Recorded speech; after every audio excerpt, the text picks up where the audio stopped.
On June 13th, 2020, my father passed away in a nursing care center. I had no idea that my father was going to pass that day. I live over 200 miles away. At the time of his passing, I was in my backyard working with my husband building an extension patio. I was wide awake and it was the middle of the afternoon. I do not use drugs and had not been drinking. At the time my experience started, I had been shoveling gravel from the driveway into a wheelbarrow and rolling it to the back patio where my husband would then take over the wheelbarrow to roll it down a ramp into the lower patio. This event happened during a single trip from the front yard to the back. As I describe this experience, it is coming from two perspectives. I believe there was a spirit me that experienced and witnessed the transitional event of my father's passing from this world, and there was the human me. As the human me, I am reflecting back on the spiritual experience through a lens of analysis and trying to connect the dots to make sense of what happened. During this event, the human me was pushing a wheelbarrow and has no recollection of how I moved from point A to point B. The spirit me witnessed something else. As I was rolling the wheelbarrow past the maple tree, I was out of breath. So I stopped to take a quick break. I was standing about 5 feet from our maple tree. I recall looking up into the blue sky, feeling the warmth from the summer day. Something swept through me. A thought was spoken. What a beautiful summer day, while at the same time I was experiencing an emotion of absolute joy. A transition of some sort occurred at this point. I can only describe the feeling as pure joy sweeping through me from my back to my front. It was as if a giant smile was pasted across my face.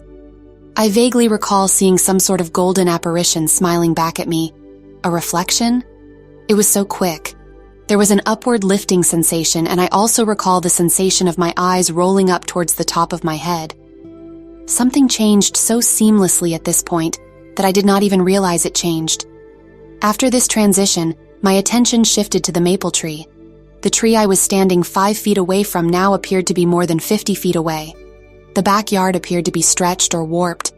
Even at this moment, it never occurred to me that anything had changed or was abnormal. I didn't even question how I moved so far in an instant.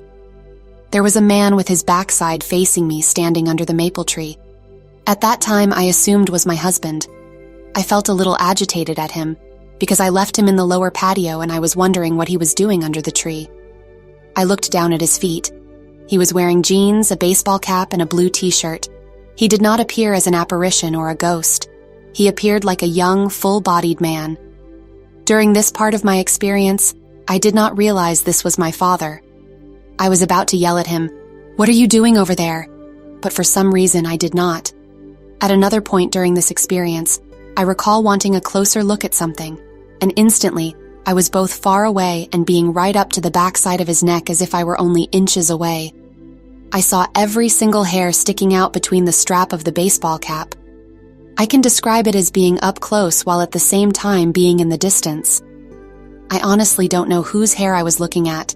My husband at the time was still in the lower patio on the opposite end of the yard. The man under the tree was obviously not my husband. I moved on to what I can only describe as the next scene. I still perceived myself as working in the backyard. In my mind, I was heading back to the front. I noticed a light coming in on the left side of this man.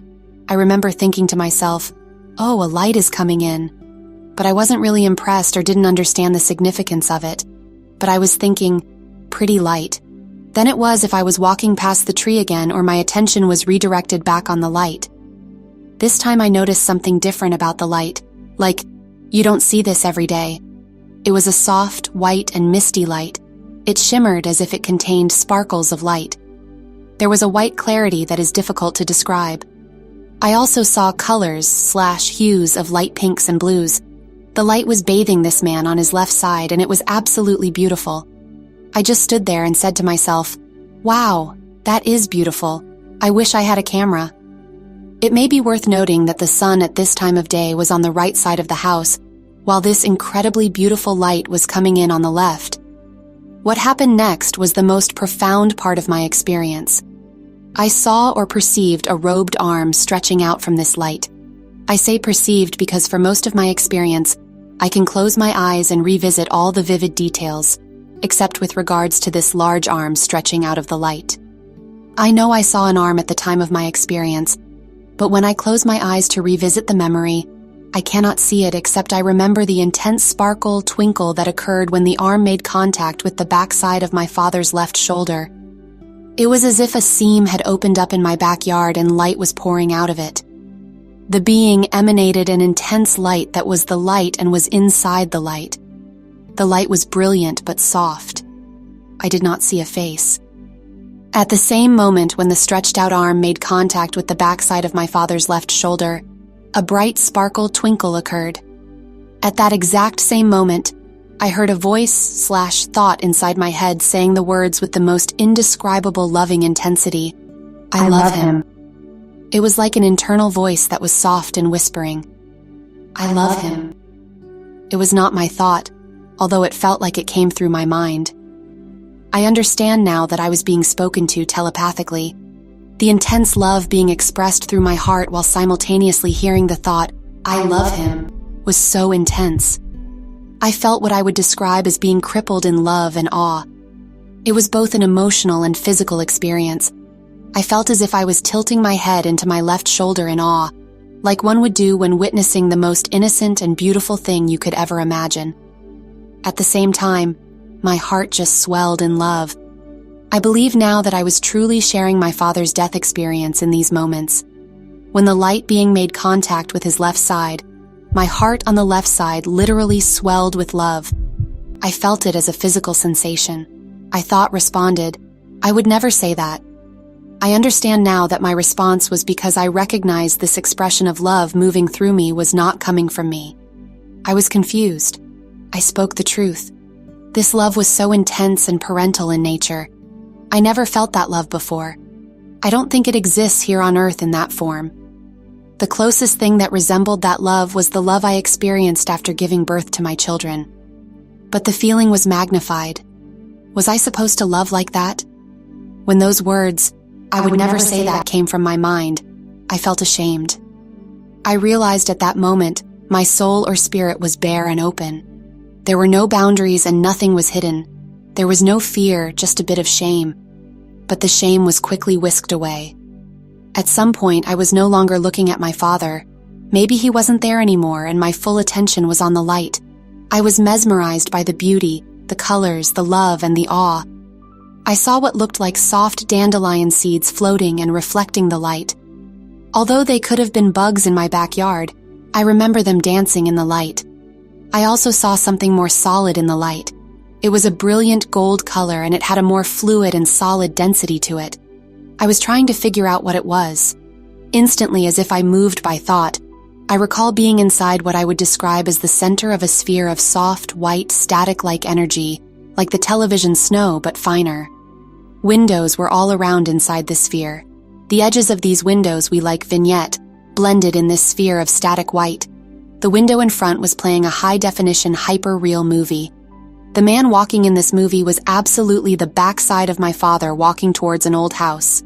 He was still wearing jeans, a t-shirt, and a baseball cap. The man whose backside was facing me in my backyard was the same man that I was watching in this movie. This is the first time I recognized my father, and he was a younger version of himself. He was walking towards a house in green grass. The house had a whitish-yellow wood siding. Although I never saw anyone else in this window but my father. I could hear a child giggling and I could hear people laughing. I connected emotionally with the giggling child. It felt like a memory, but it is not a memory I recollect. It felt like someone was chasing the child, like when you play tag. The windows on the sides of the sphere I recall were blotted out, black and white blurs. Whatever was playing in those windows I could not see. The next thing I recall was the sensation of dropping the wheelbarrow down by the lower patio where I left my husband working. My physical vision was black but being blotted back in quickly. There was a tug or a pull. It felt like soft sand was being poured into the top of my head and it tickled the back of my eyes. When my physical vision was completely restored in seconds, I saw my husband in the lower patio where I had left him. My first thought was, if my husband is in the patio, who is under the tree? I sat down on the patio and I kept staring at the tree. I said to myself, what just happened? Something happened. I couldn't put my finger on it, but I know I saw someone under the tree. I still had this echo of the child giggling and a very strong sense of déjà vu. I felt heavy like a weighted burden. Gravity. I was trying to plug reality into it, I thought. Did I mistake the BBQ grill for a person? Was I daydreaming? At that moment, I could not recollect the details, just fragments. I sat there puzzled.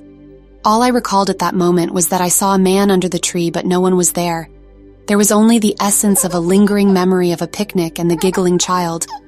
Eventually, I just shrugged it off and went back to work. Oddly, I was full of energy, and I even outworked my husband. It was late in the evening, we decided to call it a day, and that is when I noticed my phone had been blowing up with messages from my brothers and sisters. I did not get to read them because at that same moment my brother called me and said, "How are you taking it?" I told him that I did not know what he was referring to, but that I am assuming our father has passed. We talked for a while. I took a shower and ate a small dinner. Later, I was alone and reflecting on the day. I read through the text messages and then thought about what I was doing when my father passed. Then it all came back to me. Everything in every detail. I remembered everything I described above. I was so elated I started telling my husband, then other family members. All I kept saying was, "I'm not special, but I saw Dad go to heaven." I now have a million new questions about life. I don't know if this experience was just for me. I understand clearly that I am not any more special than anyone else, as we are all loved and all special. What I do know is that when other people shared their experiences, I felt validated, that I wasn't losing my mind or alone. There are many events and dreams in my life that occurred prior to this experience. I refer to them now as guideposts or synchronicities, and many that occurred after. This experience was significantly different because I was wide awake and it was the middle of the afternoon. I now pay close attention to everything in my life. I don't believe any of it is by accident or by coincidence. This story was shared by Kathleen and happened in 2020.